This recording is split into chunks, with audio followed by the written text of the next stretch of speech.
Madame, Monsieur, bonsoir, bienvenue dans le Club de la Presse. Ce soir, le décryptage de l'actualité porte sur la position du PPACI. Le parti rejette les résultats des élections locales et sénatoriales. Nous allons également décrypter deux nouvelles: hausse des prix du cacao, du café et du carburant. Avec comme invité l'inoxydable Aimé Bamba Alex Suleiman, que nous recevons avec beaucoup de plaisir. On ne le présente plus évidemment. Journaliste professionnel, analyste politique, expert, consultant, spécialiste des relations internationales. Merci cher Aimé d'être là avec nous ce soir. Un spécialiste aussi des relations internationales, enseignant-chercheur. Docteur Bangali Ngoran, merci d'être avec nous. Nous recevons aussi Félix Boni, analyste politique. Nous recevons beaucoup de plaisir. Et pour terminer, Larsine Bakayoko, messieurs, je vous souhaite la bienvenue. Bonsoir à tous et à toutes. Bienvenue dans le Club de la Presse.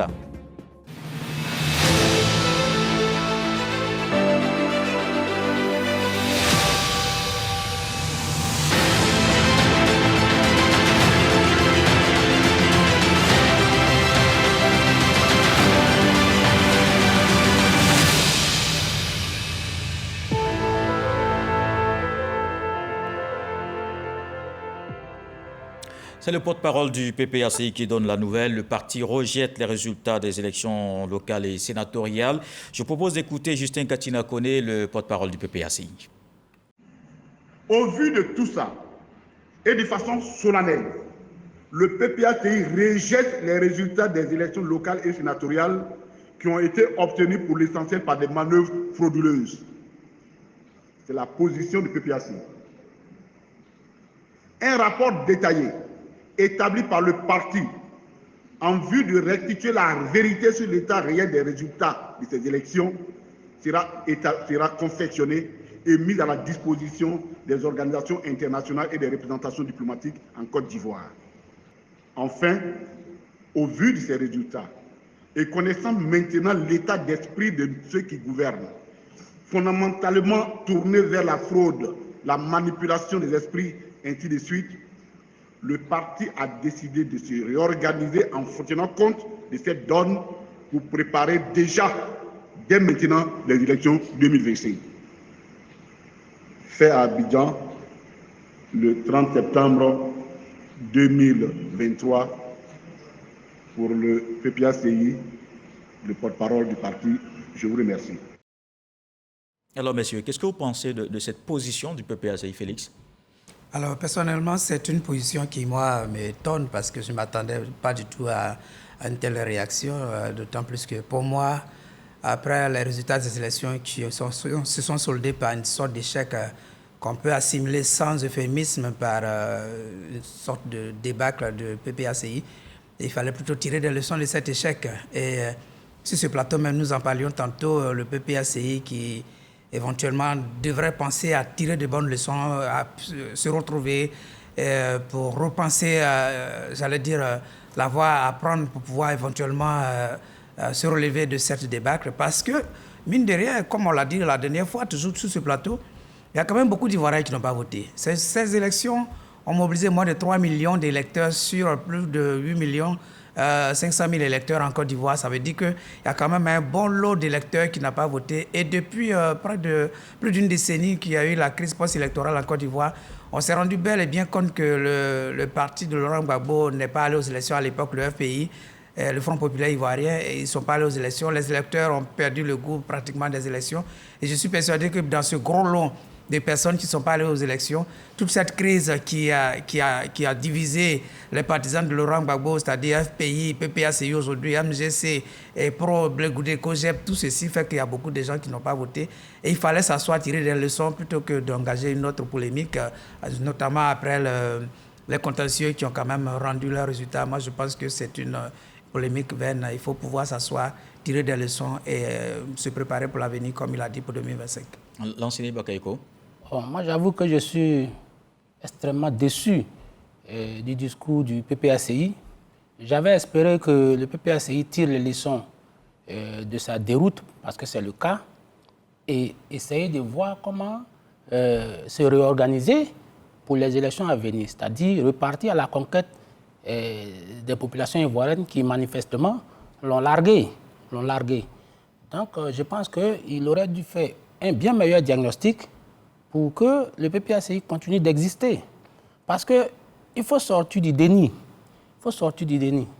Comment se fait-il que Lukoné Katina ait pu avoir 6% à Port-Boué et qu'il n'a pas contesté les élections et qu'il vienne remettre en cause l'ensemble du processus électoral?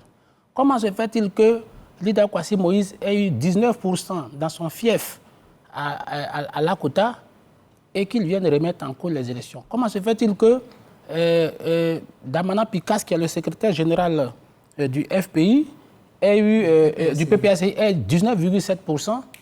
Donc, je veux dire que tous ces résultats qui ne sont pas au demeurant fameux devaient les amener quand même à faire une bien meilleure lecture et savoir qu'il y a une sorte de désaffection de la population vis-à-vis du parti. Mais le parti parle de fraude, peut-être qui, selon eux, explique ce résultat qui n'est pas fameux. Non, dont cette vous parlez, fraude, elle n'est pas justifiée. Je vais vous donner quelques indicateurs.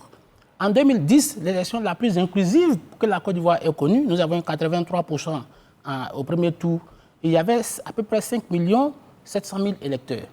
En 2015, on était à peu près à 7 400 000 électeurs. Et en 2020, on était autour de... en 2015, on avait 6 millions et quelques. En 2020, à peu près 7 millions. Et en 2023, nous avons 8 millions. Vous voyez qu'il y a une progression qui est quand même rationnelle. Prenez un pays comme le Ghana.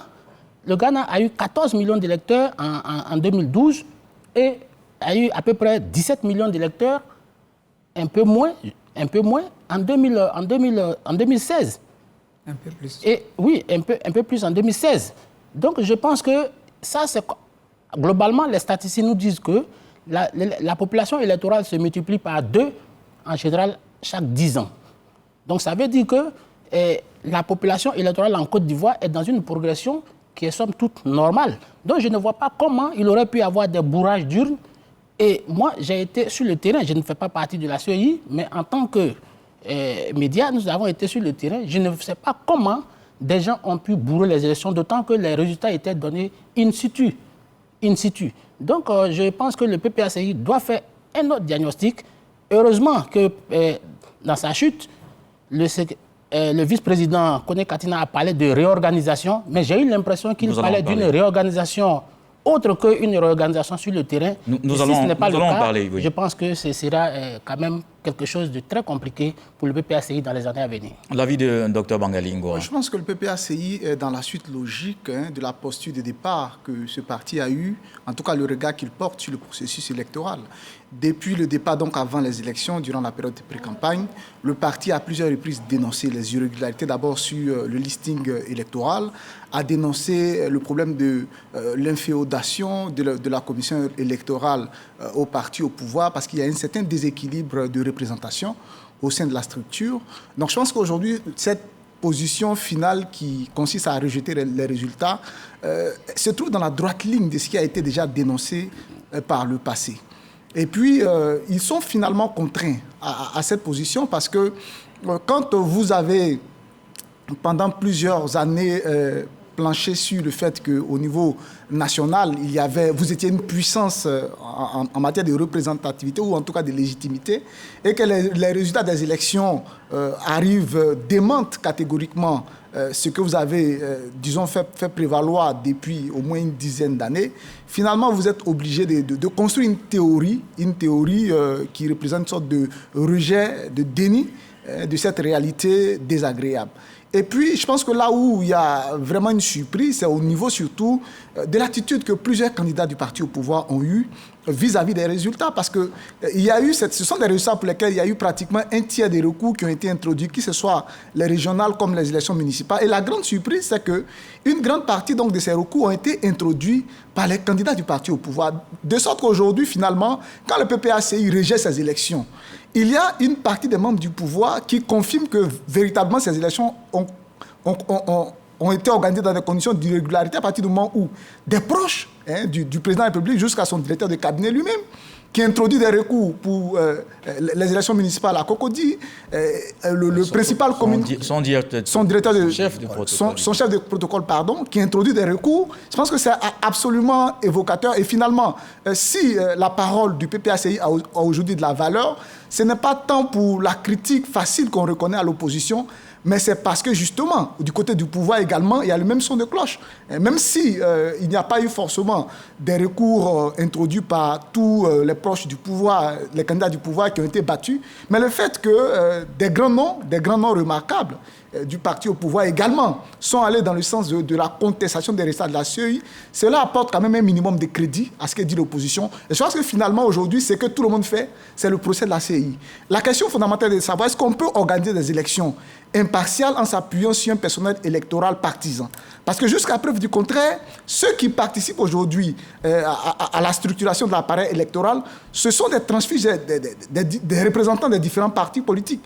Par quel miracle on arrive à organiser des élections impartiales en composant avec une CEI à l'intérieur de laquelle agissent des représentants des partis politiques? Je pense que c'est la question de fond. Alors vous avez une autre question, la réorganisation de la CEI, on en a parlé suffisamment ici. Il faut forcément en tirer des leçons et penser à aller vers une réforme du système tel qu'il existe aujourd'hui, soit en faisant en sorte que l'essentiel de la composition de la CEI soit nourri par, je dirais, ce qu'on appelle la société civile au sens élargi, donc les corps constitués qui ne sont pas politiques en tout cas, ou en tout cas qu'on trouve une formule en tout cas au niveau politique par des négociations, des discussions pour anticiper sur l'avenir, parce que finalement le procès qu'on fait au résultat, c'est un procès contre la CEI, et je remarque que le procès est fait non seulement par l'opposition, mais aussi par certains candidats du parti au pouvoir. Donc l'opposition qui est quand même membre de la CEI, ça aussi il faut le rappeler. Mais dans une condition malheureusement, je dirais, minoritaire. Alors, Alexis Suleiman. Oui, suffit-il de contester, j'allais dire, une élection pour que cela donne un crédit à ce que là on avance comme ayant été soit un vice ou une manœuvre quelconque de nature à pouvoir vicier ce résultat. Qui dispose véritablement de l'indicateur qui permettrait d'en saisir la substance pour apporter la preuve dans sa plénitude que, parce qu'on n'est pas content, parce qu'on n'a pas gagné, et a fortiori que l'adversaire en face, l'écart constaté de part et d'autre, mais traduit un tableau clinique qui est tellement lumineux que je me surprends premièrement à avoir l'attitude du PPACI, vidé de sa substance qui est le FPI, qui n'a pas su se renouveler, parce qu'à la vérité, ce parti, dont l'essence est le FPI conçu par Laurent Gbagbo et les siens en 1982 à Dabo, et qui les a portés au pouvoir, ne peut pas avoir été abandonné, même si c'est l'enveloppe, dit-on, qui aurait été abandonnée. Et puis, espérer pouvoir se régénérer en moins d'1 an ou de 2 ans et croire qu'on peut avoir le même électorat alors que le pays a été, depuis pratiquement 10 ans, métamorphosé dans une splendeur qui donne à penser que ce peuple a une autre perception, a une autre élévation d'esprit, à l'opposé de ce que les uns et les autres croient. Alors ce que je voudrais dire par ailleurs, et qui me paraît extrêmement important, dans tous les pays du monde, généralement, il y a peu ou prou des contestations. Mais une telle conférence de presse, les propos de M. Katina, par rapport au score réalisé par son parti, dont la légitimité me paraît encore sujette à caution, m'amène à plusieurs autres interrogations. Et comme le dit le jeune frère Bangali, que certains proches du pouvoir aient estimé qu'eux aussi il fallait rester auprès des instances pour apporter la preuve qu'il y a eu des manœuvres de l'osive à certains endroits, entache, j'allais dire, la crédibilité même de l'ensemble du dispositif législatif, dans la mesure où la CEI, on l'a dit, est composée des membres de certains partis politiques. Donc une chose et son contraire. Et que le même soir, certains résultats ont-ils été proclamés, ou à tout le moins le lendemain, au niveau des municipales, des régionales également. Et qu'au sénatorial, bien entendu, ils n'étaient pas nombreux, le même jour, les résultats ont été proclamés. Oui. Moi, pour l'exégète que je prétends être, pour avoir une non-culture de ce genre de débat, je m'en indigne aussi bien de la position du PPACI que des autres structures. Parce qu'il faut savoir être beau joueur et beau gagneur. Il y a souvent des défaites qui vous relèvent et qui vous rehaussent plus que certaines victoires gagnées à la purus dans des contestations stériles, puériles, et qui dégradent l'environnement serein d'un parti au pouvoir qui a gagné très largement, la carte est là. Et bon, il y a des petits îlots de bonheur de 2 ou 3 personnalités qui ne devraient pas être de nature à pouvoir remettre en cause le scrutin. Alors je conclus. Je suis plutôt surpris de la position du PPACI, et surtout près de 3 semaines après. Et que certaines attitudes, par ailleurs, de contestation, ne me paraissent pas être de nature à créer la cohésion nécessaire du fait du brio du président et de ce qui a été réalisé, et que les yeux voient, et que personne ne peut contester au demeurant. Parce que contestation pour contestation, il faut regarder le pays tel qu'il était, et le voir aujourd'hui, et pour le laisser dans la sérénité, la quiétude. Alors, il a surtout parlé de réorganisation, mais dans ce contexte, comment le PPACI se réorganise, puisqu'il parle de la présidentielle de 2025, Félix Boni, sur quoi doit jouer finalement le PPACI, justement en regardant 2025? Vous savez, quand on parle de PPACI, moi j'ai envie de parler du parti de Laurent Gbagbo. C'est-à-dire que le PPACI, c'est une nouvelle formation qui vient d'arriver sur la scène politique, qui a moins d'1 an, qui vient de s'essayer à l'épreuve des élections et qui en a eu les résultats. Et soit dit en passant, le PPACI, lorsqu'il contestait les conditions qui entouraient l'organisation de ces élections, a dit nous irons aux élections. C'est-à-dire ils ont accepté d'aller aux élections. Quand on accepte d'aller aux élections, on accepte aussi les résultats des élections.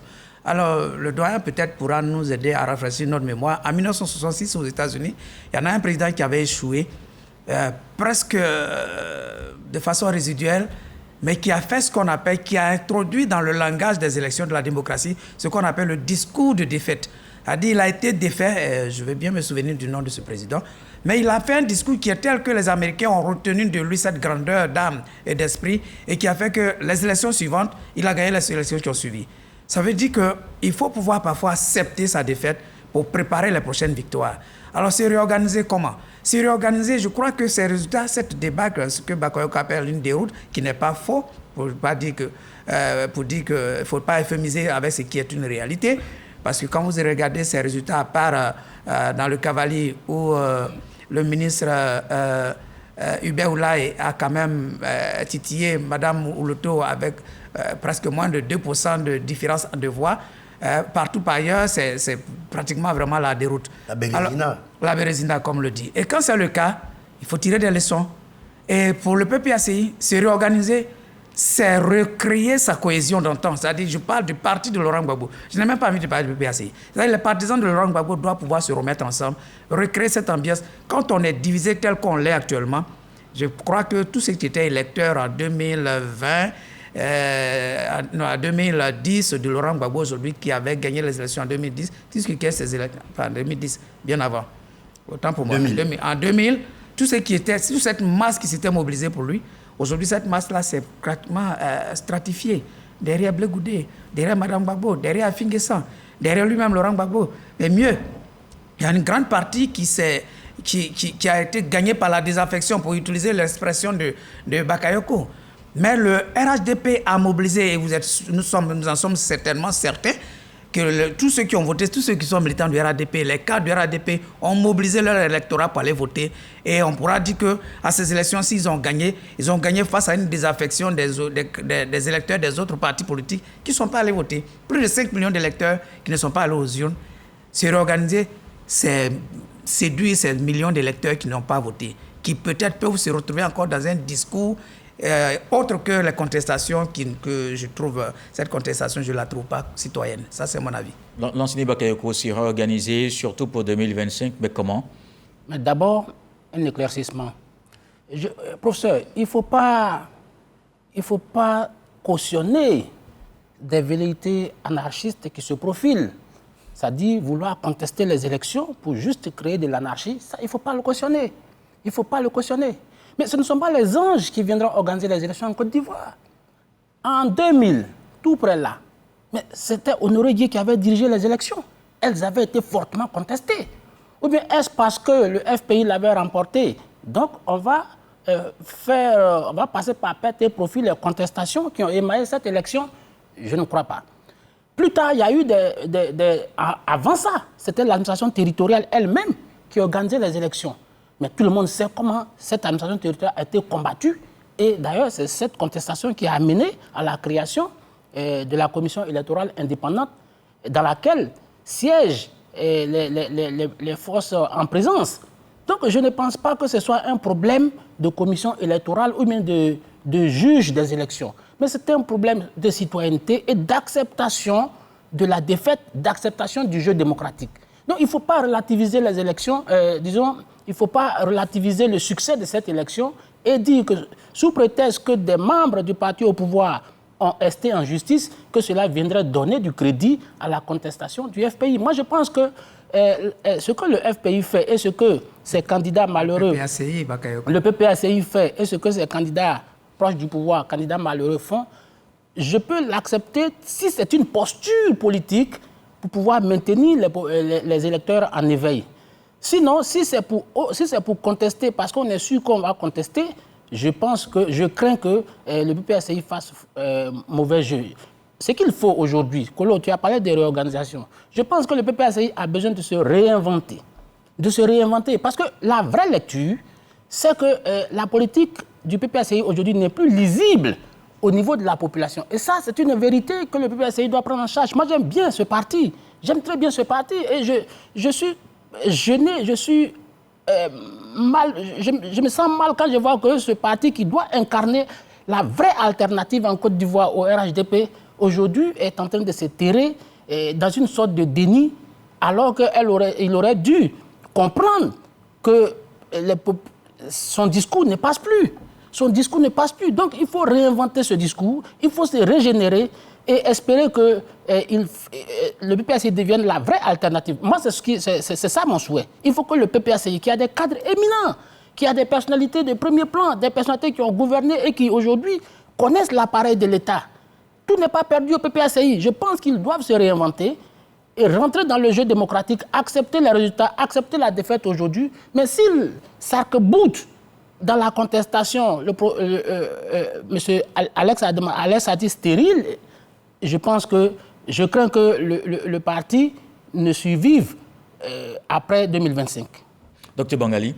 Je pense que la question de la dépolitisation de la CEI est fondamentale parce que tout à l'heure, vous avez relevé le cas de Donoro Guié en 2000, pour les élections de 2000. Mais la spécificité, c'est que justement, c'est un exemple de démonstration de la capacité d'un acteur de la société civile de résister aux appels de pied de ceux qui tiennent l'exécutif. Donc c'est un exemple d'insoumission, d'indépendance justement de cette institution. Parce que le principe fondamental, c'est justement la question de l'indépendance, comme le dit son cycle, commission électorale indépendante. Et quand il y a une inféodation du fait de la représentation majoritaire du parti au pouvoir, il y a cette indépendance-là qui est compromise, qui est impossible, sinon qui existe que de nom. Et donc je pense que la réflexion, en tout cas, mérite d'être faite. Et ce que nous faisons, c'est d'appeler l'attention de toute la communauté internationale sur la nécessité aujourd'hui de pouvoir avoir un débat en profondeur sur la configuration même de cette institution, de laquelle dépend l'essentiel de tout le processus. Donc je pense que c'est juste une réflexion à laquelle on appelle les uns et les autres.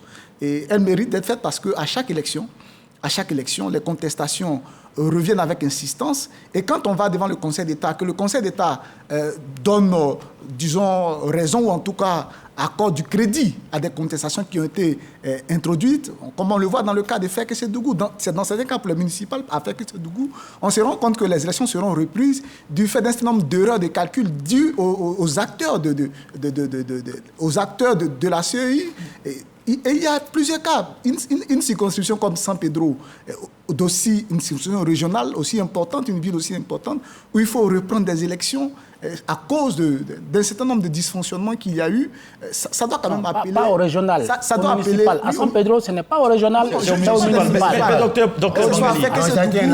Voilà. Que ce soit fait que ce Dougou... Docteur Bangali, on va passer rapidement sur ce débat de la CEI. Il s'agit des municipales. Donc je pense qu'il y a clairement aujourd'hui que dans ces recours qui ont été introduits, le fait que le Conseil d'État en valide en tout cas un certain nombre confirme le fait qu'il y a eu effectivement des irrégularités qui ne doivent pas être balayées du revers de la main. C'était des contestations fantaisistes. Tout le monde sait que c'était des contestations fantaisistes. Mais à partir du moment où le Conseil d'État les a validées. Oui, mais le Conseil d'État a pour obligation... Le Conseil d'État a pour obligation d'enrôler les contestations. On va en parler au Club de la presse. D'ailleurs, il faut attendre que le Conseil d'État finisse de travailler et on remet ce sujet ici. On va passer, Bangali. Que faire le PPACI? Regarde 2025, Bangali. Pour ce qui concerne le point revenu au PPACI, je pense qu'il y a une reconstruction non seulement du discours du PPACI, mais aussi, surtout, le besoin de repartir, écouter la base pour savoir pourquoi est-ce que la base ne suit plus, n'exécute plus les consignes de ce parti politique. Parce qu'on a l'impression qu'il y a une certaine déconnexion entre ceux qui sont amenés à conduire cette ancienne tendance qu'on a appelée la LMP, donc la majorité présidentielle, donc qui recrute au-delà même du FPI, parce que c'est une coalition de plusieurs tendances proches de la gauche.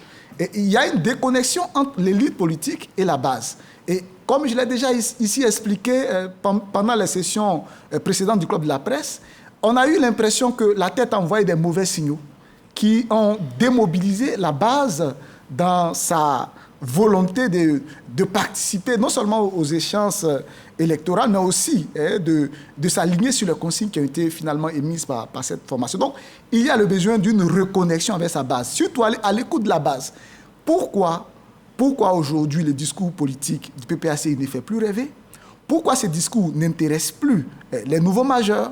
Est-ce qu'il est dépassé? Dans quelle mesure il faut le réarticuler pour l'aligner sur les nouvelles préoccupations des populations électorales traditionnelles sur lesquelles s'appuyait ce parti politique? Donc je pense que pour le PPACI, il y a la nécessité d'instaurer un dialogue entre les électeurs et l'élite politique de cette formation, de sorte à ce qu'il y ait une reconstruction à la fois du discours, de la stratégie politique, pour espérer faire basculer les choses dans le sens de pouvoir reconstituer une offre politique alternative au parti au pouvoir. Parce qu'aujourd'hui, il y va, je dirais, du bon état de la démocratie. Quand on se retrouve dans un jeu politique où il y a une domination ultra-majoritaire d'une tendance, il est clair que cela expose la gouvernance, je dirais, à une sorte d'autosatisfaction, ou en tout cas expose la gouvernance à évoluer en chute libre face à des contre-pouvoirs qui sont atrophiés.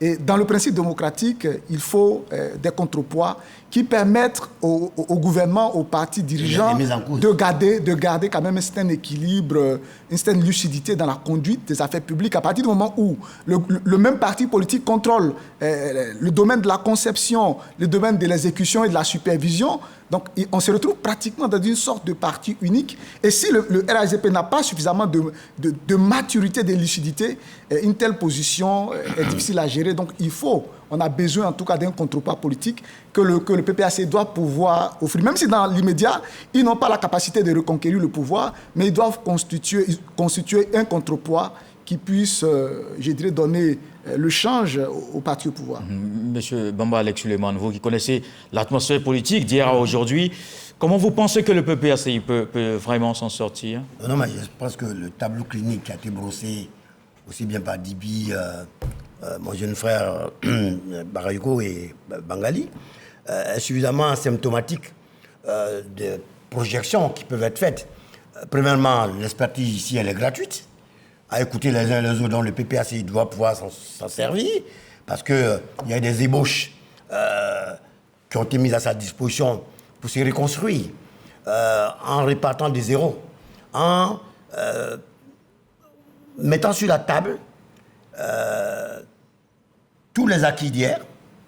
Mais avant de remettre sur la table les acquis d'hier, regarder dans le passé, ce qui a permis que l'on se retrouva pour construire ce qui était devenu le parti au pouvoir il y a une quinzaine d'années à peu près, et ce qui après a déconstruit. C'est-à-dire les perspectives, la projection, la prospective, tous ces éléments qui aujourd'hui, dans un contexte et une configuration de géopolitique, de géostratégie, permettent-ils de voir comment est-ce que le monde y change, comment est-ce que le monde y bouge. Alors si vous êtes figé sur des certitudes anciennes et que vous vivez dans le passé des souvenirs, il est évident que vous n'innovez rien du tout. En l'espèce, donc, pour tenir compte de la réalité, c'est vrai que la commission électorale indépendante, telle qu'elle est faite, telle qu'elle est aujourd'hui, est sujette à caution. Elle peut être discutée, elle peut être discutable elle-même, fondamentalement. Comment donc réinventer la CEI sans les partis politiques? C'est le défi majeur. Parce que tant qu'il y aura des politiques au cœur du système, d'une structure prétendument indépendante, il est évident que des recours aussi rédhibitoires comme on en constate n'auraient pas été. Celui qui a gagné, il a gagné. Parce que la commission électorale indépendante, prétendument, qui, devant la nation, proclame des candidats vainqueurs, souvent dans des circonstances vraiment, je dirais, pléthoriques, on ne peut pas, par quel mécanisme ou bien, j'allais dire, structure de Nostradamus, pouvoir remettre en cause ou alors discuter même de la légitimité de la victoire qui a été proclamée sans embâge. Alors, moi, je pense que les uns et les autres ont esquissé des lignes qui permettraient aux partis politiques de tenir compte de leur propre réalité, d'éviter de se satisfaire soi-même, fondamentalement, ou alors de croire qu'on n'a pas fait de faute, alors qu'à la vérité, le miroir aux alouettes, c'est pas le rêve. Ramener autre chose. D'accord. Alors, on a fini avec ce sujet. On passe au deuxième dans l'actualité nationale. 3 produits importants. Le carburant gasoil et super, c'est plus de 60 francs. Le prix du kilogramme de cacao passe à 1000 francs. Le café de 750 à 900 francs. Des explications surtout sur le carburant et on se retrouve. Les cours du pétrole brut sur le marché international connaissent une hausse depuis la fin de la pandémie de la Covid-19. Cette flambée des prix s'est accentuée avec les craintes sur la sécurité d'approvisionnement liée à la crise russo-ukrainienne survenue en février 2022. Depuis, les cours du Brent ne sont jamais descendus en dessous de la barre des $72 US le baril. Ils avaient même été au-delà de $123 US le baril au mois de juillet 2022. Alors, les explications du ministre du pétrole, Lansana Bakayoko, je voudrais qu'on s'arrête, messieurs, sur le carburant, en commençant par vous, vos commentaires sur cette hausse. Oui, d'un point de vue social, cette hausse est une gêne parce que ça va entraîner une sorte de renchérissement de la vie sociale, pour ne pas dire le coût de la vie, ça c'est une évidence. Maintenant, quand on a fini de dire ça, peut-être qu'il faut passer à une phase explicative. Parce qu'aujourd'hui, le ministre l'a dit, le ministre Mahamadou Sangafoua Coulibaly, il vient de dire que le contexte mondial, l'environnement international est tel qu'aujourd'hui, on ne peut plus maintenir le prix du carburant figé. Et cette conjoncture, c'est quoi? Bien sûr que c'est la crise russo-ukrainienne qui a quand même généré des surcoûts au niveau des pistes d'approvisionnement. Il y a aussi que les principaux exportateurs, les principaux producteurs cherchent à limiter leur capacité de production, probablement pour pouvoir garder des coûts ou bien des prix rémunérateurs pour leurs économies. Donc aujourd'hui, la Côte d'Ivoire était dans une sorte de difficulté qui était devenue structurelle. Et le principe de l'ajustement mécanique avait été adopté pour pouvoir tenir compte des fluctuations sur le baril. Et je crois savoir que le gouvernement avait résisté, pensant que la crise russo-ukrainienne, en tout cas tous les phénomènes exogènes, pouvaient être c'était des questions conjoncturelles et qu'on pouvait attendre. Mais vous voyez que l'attente est devenue beaucoup trop longue, qui fait qu'aujourd'hui, nous sommes en train de rentrer dans une sorte de crise structurelle au niveau de la question des prix. Mais ce qu'il faut dire, c'est que le gouvernement a quand même... il faut dire que sur l'année 2002, c'est à peu près 726 milliards de francs CFA qui ont été injectés au titre des subventions. Et quand on y ajoute 2023, bon an, mal an, nous sommes au-delà des 800 milliards de francs CFA que le gouvernement a dû injecter sous forme de subventions. Mais ce que je dois ajouter, c'est que si on appliquait par exemple le principe de l'ajustement mécanique, cette fois, on aurait ajouté 213 francs sur le prix du gasoil, c'est-à-dire le prix actuel, 213 francs sur le prix du gasoil et 106 francs sur le coût du super. Mais encore là, le gap allait être tel que le gouvernement allait être obligé d'émettre encore beaucoup de subventions, ce qui n'était plus supportable pour la société ivoirienne des raffinages qui est déjà, si vous voulez, pas en difficulté structurelle, mais qui commence à avoir des problèmes au niveau de sa balance de paiement interne. Donc, c'est la survie de la Côte d'Ivoire qui est en question, en tout cas la survie au niveau de l'approvisionnement en hydrocarbures, puisque la CIE achète le brut à l'extérieur et viennent le revendre. Aujourd'hui, si on vend à 97 francs, il y a des charges de personnel, il y a des charges liées à la vie de la société elle-même qui aujourd'hui ne permettent pas, en tout cas ne permettaient pas que les prix restent en l'état. Mais entendons-nous bien, je ne dis pas que je suis pour l'augmentation, mais je suis dans une tentative d'explication de la situation. Oui. Je crois qu'au plan organique et structurel, tu as évoqué les prix, tu en as donné les raisons. On ne va pas s'y attarder. Évidemment. Mais moi, je crois que... Pourquoi est-ce que l'information ne précède pas la décision qu'on apprend ensemble, tous, au même moment? Alors que, de façon subtile, une campagne aurait pu précéder pour préparer les esprits, de sorte que le choc, il est moindre, puisque tu y es préparé plus ou moins psychologiquement. Mais ça, c'est une démarche rationnelle dans un contexte comme celui-ci. Et ça prêterait moins de sujets à polémique que plutôt d'attendre que, d'une façon, j'allais dire, quasi brutale, on vient et on donne une information et puis on sursaute. Mais la vérité, ce n'est pas d'aujourd'hui que la Syrie est en difficulté. Mais nous sommes producteurs de pétrole. Nombre d'Ivoiriens... Attention. Mais est-ce que notre capacité aujourd'hui... Non, mais on va arriver à la capacité. Mais on parle du fait réel. Nous sommes producteurs, oui ou non? Nous le sommes. Mais est-ce que le commun des mortels... Non. Oui, non, mais non. Alex, non, cette production-là... Bon, je vous laisse expliquer. Terminé. Non, ça dit que c'est pour que ce soit intelligible et accessible. Et ça, c'est la démarche pédagogique. Pour que ceux qui ne perçoivent pas très bien, le citoyen lambda qui m'interpelle dans la rue, oui, mais ils ont augmenté encore, tu n'as rien dit. Oui, mais qu'est-ce qui se passe? Je réponds quoi? Alors, si la campagne avait été précédée d'informations, même dans des cadres restreints, et que par cercle concentrique, on en arrive j'allais dire, dans un environnement plus élargi, forcément, au moment où l'information elle-même elle est diffusée, elle est donnée, les populations sont plus ou moins, j'allais dire, informées et le choc est moindre. Mais nous sommes producteurs, dit-on.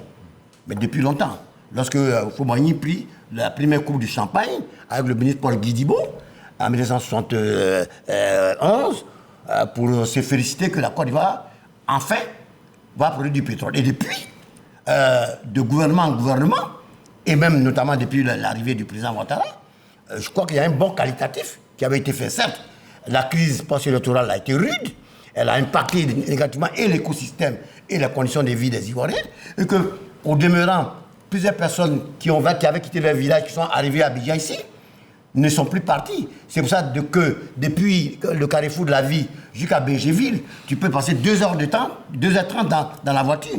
Puisque au plan démographique, aucune structure n'avait-elle été mise en place pour, d'une part, prévenir qu'une telle situation aurait pu se produire, et de l'autre, donc en aval, prendre des dispositions pour contenir le flot.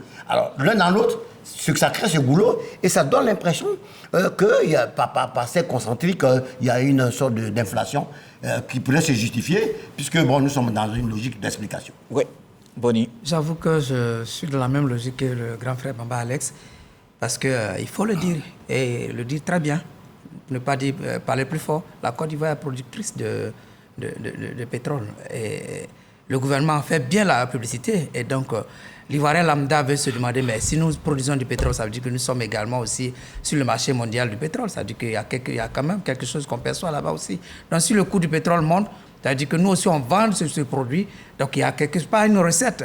Comment cette recette arrive-t-elle à compenser le manque à gagner de l'autre côté pour qu'on puisse quand même stabiliser un peu les prix? On se pose des questions. Au-delà de ça, Bakayoko a commencé en parlant de le renchérissement du coût de la vie. La vie est pratiquement intenable en Côte d'Ivoire, pas seulement en Côte d'Ivoire, mais chacun parle de son pays. La vie est intenable en Côte d'Ivoire ces temps-ci, tout le monde le sait. Quand il y a des situations comme ça qui arrivent, gouverner, c'est prévoir. Donc il faut prévoir, il faut mettre des mécanismes internes sur place pour pouvoir amortir ce choc. Parce que c'est un choc encore. Dans quelques jours, tous les prix vont augmenter. On ne peut même plus acheter du riz. La plus grande nourriture en Côte d'Ivoire, même la tiéké en Côte d'Ivoire, on ne peut plus l'acheter. Alors, je ne parle pas de la viande, du sucre, de l'huile et de tout le reste, le poisson, et tout ça, on ne peut rien acheter. Alors, il appartient au gouvernement de prévoir, d'anticiper. Pendant ce temps, on voit qu'il y a des dépenses, par exemple, au niveau de l'État, dont on peut se passer. Récemment, je suivais un débat quelque part où des gens parlaient de tous ces postes de conseils régionaux, de ministres, gouverneurs et de ceci ou cela, tout ça qui vont créer des goulots, qui sont des enrichissements inutiles de personnes qui sont déjà riches. On peut se passer de ça. Tout récemment encore, le président même a annoncé la création d'une nouvelle institution. Tout ceci est budgétivore. Vous n'allez pas jusqu'à remettre en cause les institutions. Non, c'est mon droit de pouvoir, en tant que journaliste observateur, critique, analytique, de pouvoir jeter un regard sur toutes ces décisions qui sont prises, qui quand même nécessitent des portefeuilles au niveau des caisses de l'État, qu'on peut quand même utiliser pour amortir le choc par rapport aux populations qui souffrent. Parce que réellement, les populations souffrent. Aujourd'hui, quand vous prenez la route à Abidjan, Bouaké, vous payez pour combien de fois de péage? Mais tout ça, il y a un réjaillissement systématique sur les populations. Parce que si le transporteur, il monte le coût du transport, qui paye? C'est les populations qui payent. Mais rien n'a changé. Au niveau des salaires, c'est vrai qu'il y a un déblocage au niveau des fonctionnaires. Qu'en est-il du privé? Rien n'a changé au niveau du privé. Donc il y a quelque part, il faut prévoir, il faut anticiper. Quand on va venir, il y a l'information pour que les populations ne soient pas trop choquées. Mais il y a aussi des prédispositions, des mécanismes internes qu'il faut mettre en œuvre pour pouvoir amortir le choc. L'enseignant voulait réagir, surtout sur la capacité de production. Sur la capacité. D'abord, je voudrais dire que les deux discours que je viens d'entendre, je les partage. Je les partage entièrement. Mais je pense que ce sont des discours socialement corrects, pour ne pas dire politiquement corrects. Mais moi, qui fais de l'économie au quotidien, moi, je parle au plan technique. Au plan technique, c'est-à-dire que je ressens aussi les difficultés, les charges, mais nous sommes dans une posture au niveau de l'État. Bon, enfin, nous parlons de la situation de l'État. Ce n'est pas des positions personnelles. Nous parlons de la situation de l'État qui a peut-être poussé à ce relèvement des tarifs des hydrocarbures. Donc, si vous voulez, dans le factuel. Oui, mais Bamba parlait de pays producteurs. Je pense que le président Oufoué peut-être l'a dit, mais c'était sans doute une position de prestige. Il défendait peut-être le prestige de la Côte d'Ivoire. Mais la Côte d'Ivoire n'est pas, pour le moment, en tout cas au moment où je parle, n'est pas pour le moment un pays producteur, puisque aujourd'hui, notre capacité de production est à peu près de 20 000 barils jour. Mais nous avons quand même Baleine. Non, je viens comparer à... Attendez. Non, c'est-à-dire la position du président Foubani était à la fois de prestige et d'honneur et de réalité de fait. Parce que, technologiquement, il venait d'être montré au monde entier qu'un pays en Afrique, dans l'Afrique de l'Ouest, avait toute cette chance inouïe du fait de la politique qui avait été menée et qui continue de l'être. Sous l'ère d'un de son fils spirituel, de prospérer et donc de donner matière à réflexion dans la perspective du développement que sa vision, que tout le monde connaît, de grandeur d'un pays, à faire autorité en Afrique de l'Ouest. Vous savez, ça c'était une posture, si vous voulez, une posture un peu commerciale. Parce que tout le monde sait que le bassin sédimentaire de la Côte d'Ivoire n'était pas aussi couru par les investisseurs étrangers. Donc la Côte d'Ivoire n'avait jamais été en position de grand producteur de pétrole. Que vaut la Côte d'Ivoire qui produit 20 000 barils jour devant le Gabon qui en fait plus de 200 000 barils jour, devant la petite Guinée équatoriale qui fait à peu près le même pourcentage. Aujourd'hui, le Ghana est à plus de 100 000 barils jour. Le Nigeria, n'en parlons pas, l'Angola. Donc ça, ce sont les grands pays producteurs. Mais aujourd'hui, c'est vrai, on vient de faire une découverte, mais cette découverte, normalement, devait rentrer en vitesse de croisière à partir de 2027. Pour le moment... Oui. Non, s'il vous plaît. 2023. Non, attendez. C'est mon domaine, c'est mon milieu. Attendez. Ça dit la première goutte. Ça dit, après les investissements, la première goutte, c'était programmé pour le 15, mais c'est fin août que finalement, les premières gouttes sont tombées. Les premières gouttes sont tombées. Ça dit que le champ baleine qui a été découvert, les premières gouttes qui symbolisent le démarrage de l'activité, C'est ce qui était en août 2015. Mais vous savez que c'est des choses qui vont graduellement. Et la Côte d'Ivoire devra pouvoir rentrer en vitesse de croisière en 2027. Encore que, à cette période-là, il va falloir renégocier pour que la Côte d'Ivoire puisse avoir une part importante dans le partage du gâteau. On n'a pas encore entendu Bangali sur oui, la je pense que sur la question, aujourd'hui, l'État de Côte d'Ivoire est confronté à une situation dont les déterminants sont à l'international, donc qui ne dépend pas de lui. Et notre pays n'est pas le seul État qui est confronté à cette situation de renchérissement des coûts du carburant. Et en la matière, il faut quand même relever le fait que la Côte d'Ivoire fait figure d'exemple en matière de tarification du prix du carburant à la pompe, parce qu'il y a des cas plus désastreux au Nigeria. Le Nigeria qui est quand même un grand pays producteur de pétrole, et au Ghana, ainsi de suite, dans la sous-région. La Côte d'Ivoire fait figure d'exemple, en tout cas au niveau du contrôle étatique, de cette flambée-là. Parce que la Côte d'Ivoire joue sur, je dirais, deux leviers. Il y a le levier, bien sûr, de la subvention, dans la mesure de ce que peuvent les finances publiques, parce que notre pays, aujourd'hui, est confronté à une situation de déficit budgétaire qui se creuse. Et donc, du point de négociation qu'il y a eu avec ses partenaires internationaux, la direction qui a été recommandée n'est pas de continuer de creuser le déficit budgétaire, mais de progressivement renoncer à la logique de subvention de tout ce qui peut y avoir comme envolée des prix. Et donc, on a déjà assisté de ce point de vue-là à une légère augmentation au niveau du prix de l'électricité concernant les entreprises. Aujourd'hui, cette situation qu'on avait pensée conjoncturelle au niveau de l'électricité, parce qu'il faut dire que l'essentiel de l'électricité utilisée en Côte d'Ivoire est produit à base de fiel, le fiel qui est un dérivé donc du pétrole. Et aujourd'hui, on se rend compte qu'il y a une incidence également de ce renchérissement du coût international au niveau de l'essence vendue à la pompe. Et puis, le deuxième levier, qui est le plus important, je crois, dans la tentative de contenir l'effet domino provoqué par l'augmentation du prix, c'est la régulation administrative. Parce que les 3 ministères qui sont impliqués dans le secteur de l'énergie ont rencontré surtout au niveau des transports, les fêtiers des transporteurs, et ont pris des dispositions en termes de suppression d'un certain nombre de taxes au niveau de l'État, pour qu'il y ait une sorte de filet social pour amortir le manque à gagner de ces acteurs de la filière du transport. De sorte qu'il y a une sorte de situation où celui qui utilise son véhicule ne sera pas forcément ne sera pas face à la même situation que celui qui utilise le transport en commun, les transports en commun, parce qu'il y aura une sorte de stabilisation de la tarification au niveau des transports en commun, même s'il y a une augmentation du prix pratiqué à la pompe pour celui qui utilise sa voiture personnelle. Mais je crois que la question de fond surtout, c'est pour combien de temps encore l'État de Côte d'Ivoire peut continuer à contenir les effets du renchérissement du prix, parce que la situation en Ukraine ne donne pas l'impression d'aller vers la fin. Et finalement,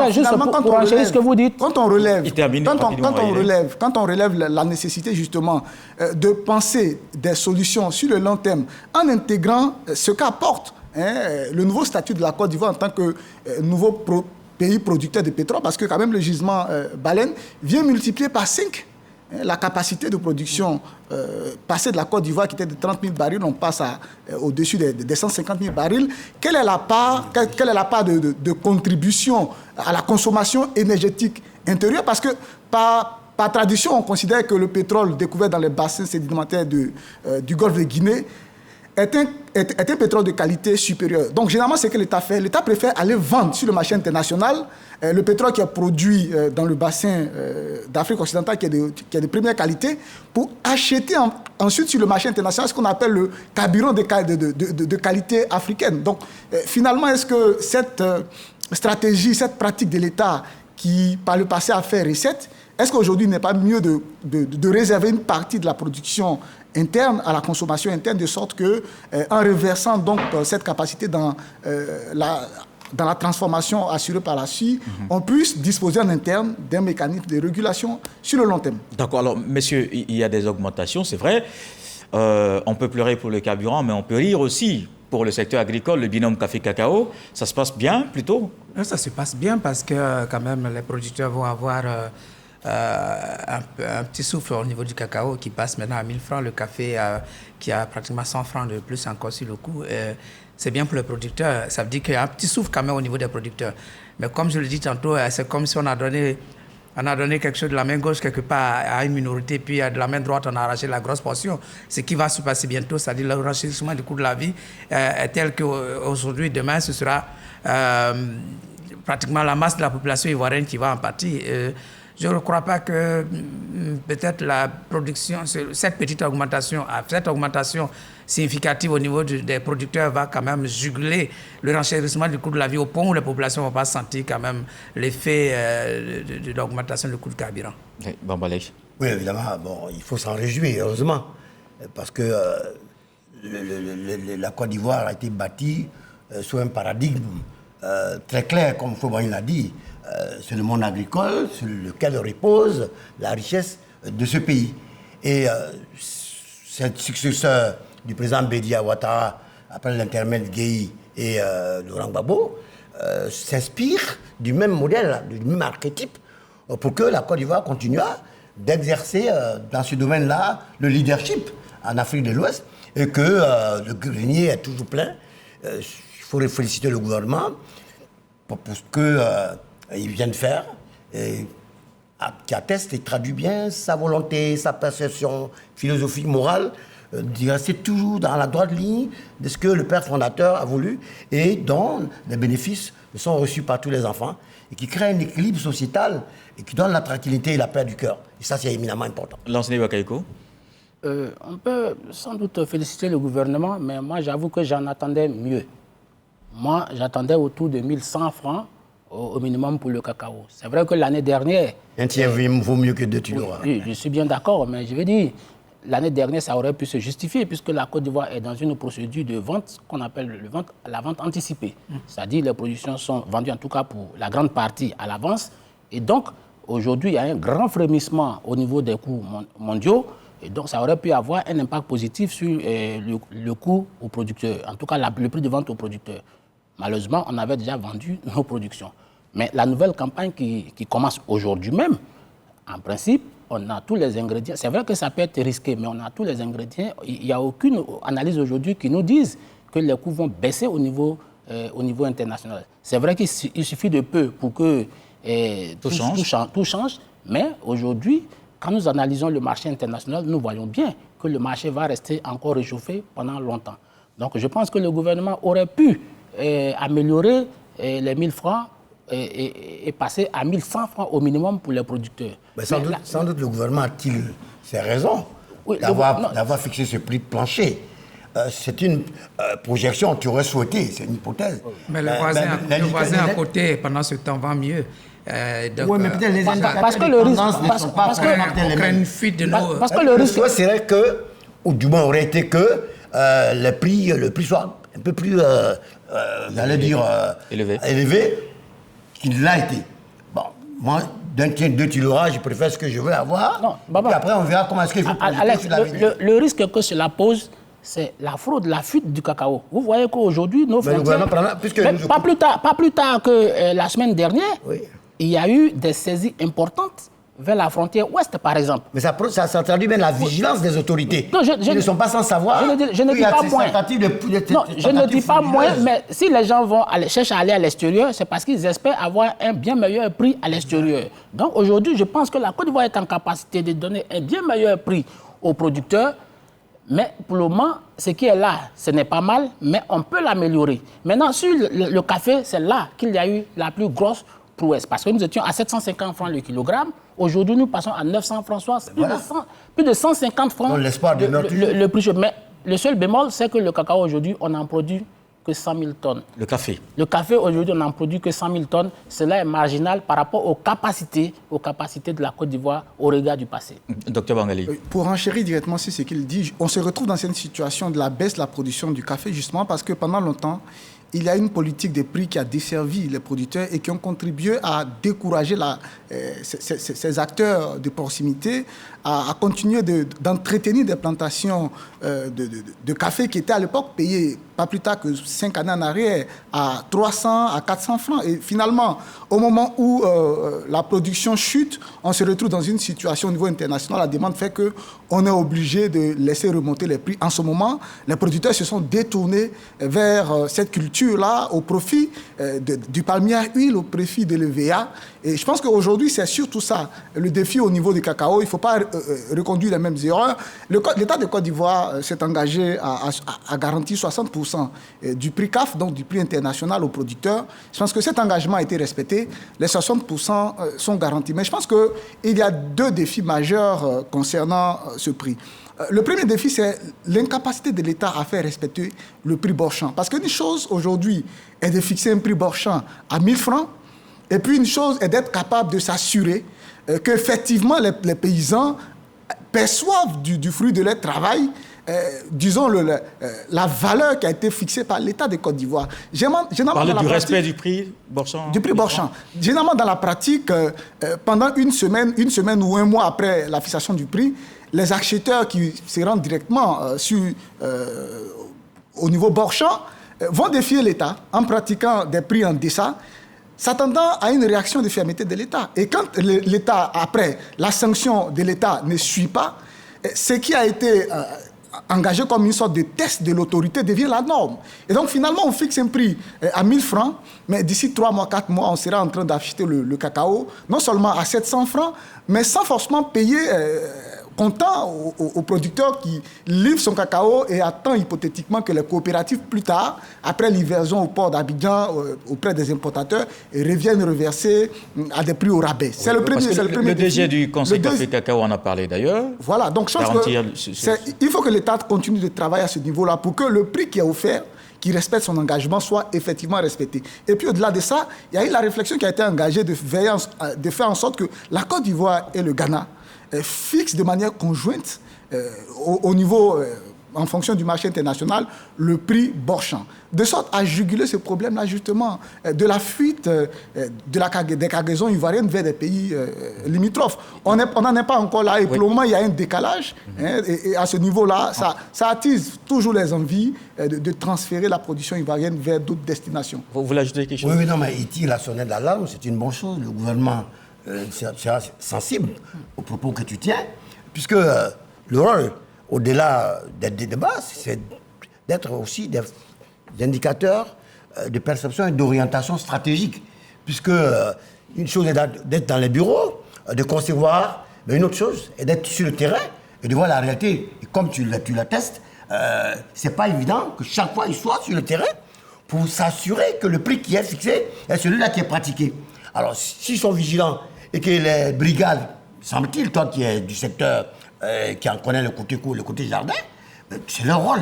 Ils sont payés pour, et cette vigilance-là va traduire dans les actes les efforts du gouvernement. Par ailleurs, comme tu le dis si bien, dans la coopération sud-sud, c'est-à-dire entre le Ghana et la Côte d'Ivoire, c'est une longue tradition. Et je pense qu'il faut prendre le taureau par les cornes et donner le change pour qu'il soit perçu la volonté commune d'aller de l'avant et travailler ensemble. Oui.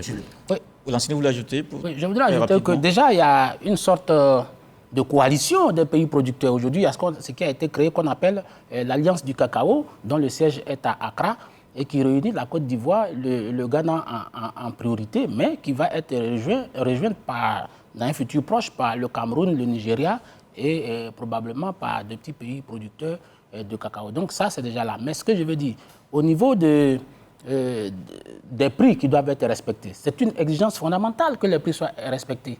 Mais l'État doit redoubler. Je ne dis pas que l'État ne fait rien, puisqu'aujourd'hui, quand il va dans des tribunaux comme le tribunal de Soubré ou le tribunal de Divo, les principales affaires sont des questions d'atteinte à la législation sur la commercialisation des produits agricoles. Donc, ça veut dire que la répression est là, mais je pense qu'il va falloir redoubler d'argent. D'accord. Alors, messieurs, on a fait le tour. L'actualité nationale était vraiment très fournie avec ces deux sujets.